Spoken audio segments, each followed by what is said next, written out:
before I was referred to start, I'd been under the mental health services for a couple of years, and I'd done all sorts of different groups and talking therapies and been on medication. And although it was helpful, I got to a point where my entire world just revolved around mental health. And the only time I would ever leave my house would be to go to mental health appointments. That's all I would ever talk about was mental health. And I became so anxious about being discharged and what my life would look like after the mental health services withdrew support. And I didn't realise it at the time, but every time I started to improve, I would sort of sabotage that in a way and would just put myself back because I was so scared to move on. And it got to a point where I could barely leave my house. And when I was at my lowest, I was sectioned for a couple of months in a psychiatric hospital. But then when I was referred to start, things really started to look up for me. I started off with just going for one-to-one sessions with one of the team, just going for a coffee or for a walk. And it was really nice to still have that reassurance that I was under mental health services, but that I didn't have to talk about mental health. It was just more informal. And that really worked for me. And I quite soon noticed that my confidence started to grow with talking with the member of the team. So I started off doing some of their groups. I did a coffee morning group and a art and photography group. And it was really nice because I could talk to like-minded people who were going through similar things. But again, we didn't have to talk about it. We could just talk about whatever we wanted to talk about. But I still had that reassurance that if I needed to take 5 minutes because I was starting to feel a bit anxious, then no one would think I was weird or anything for doing that. So I really started very quickly to notice that my confidence grew and grew, and especially with the photography group, I just absolutely loved it. It began to remind me that there is a whole world out there, and it's a world I'd forgotten because everything had become so internalized for me that I'd just lost touch with the real world. And it was lovely to be able to go out with my camera and discover new places and be with different people.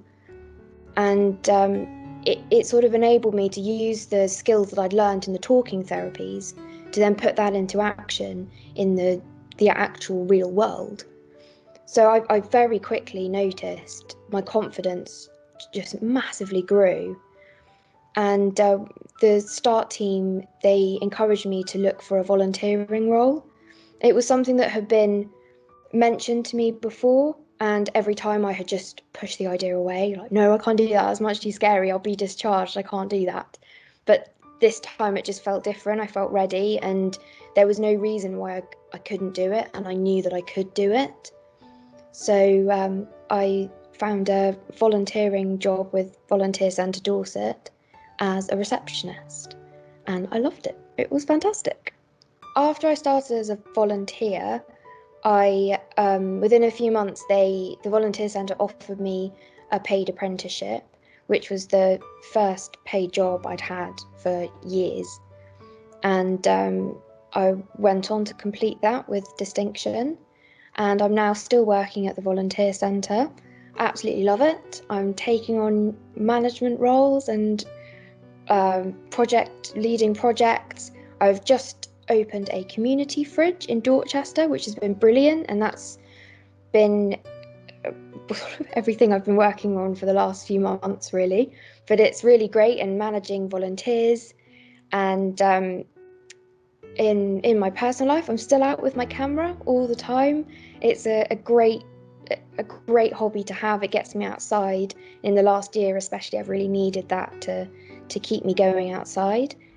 And I live in a lovely cottage in the countryside with my boyfriend and our 2 cats, and just honestly couldn't be happier at the moment. And I really do have the start team to thank for that. They just were so supportive, and they showed me that I could make it, and that reminded me that there was a whole world outside that I needed to explore. And they never stopped believing that I could do it. And they absolutely saved my life. They were fantastic. Can't thank them enough. You just got to give it a try. I think with mental health, it's so important to remember that the changes you make, at the end of the day, it's got to come from you. There's only so much medication you can take and so many therapies you can go to, and that's something that Start sort of really helped me to realise, was that the changes I wanted to make to have a future and a life that I wanted to have, I had to make those changes and I had to make those steps. That was really scary at the time, but it's just so worth it. And you still have the mental health services there. You still have trained professionals there that can help you if you have an anxiety attack, or just if you just don't feel like going one week. But definitely try it. Absolutely, just give it a try. And what have you got to lose, really? I'm still, as I say, I'm still growing in my career. It's a career that I never really thought I'd have, but it's wonderful. It suits me really well. I've got some new projects lined up, including one that's going to be helping people with learning disabilities get a qualification while volunteering. So that'll be another project that I'll get off the ground and start managing. And I just hope for a really sunshiny future. I've been discharged from mental health services for a few years now, after the improvements I made with Start. So that chapter of my life is closed, but I still like to be open about everything that I went through, to try and help other people that might be reassured from hearing that you can get through it and you can get out the other side and you can have any life that you want to have. It's very, for someone that suffers with mental health problems like I did at the time, who had racing thoughts and I'd get so wrapped up in my own head, that if you go out with your camera, you're constantly looking at everything that's around you to find something that you want to take a photograph of, and you can't think about anything else really. So that was really great. That was just such a good focus for me, and that was a sort of coping strategy that I started using. And instead of, if I was starting to feel really anxious or having a really bad day, then instead of just hiding away in my flat and just shutting the world out, I'd actually go out with my camera and just take photos of anything. But it just was a really good outlet for me and a really good distraction. And it's something I still love to do today. It's my biggest hobby, is photography. So I'm glad I tried it just for that.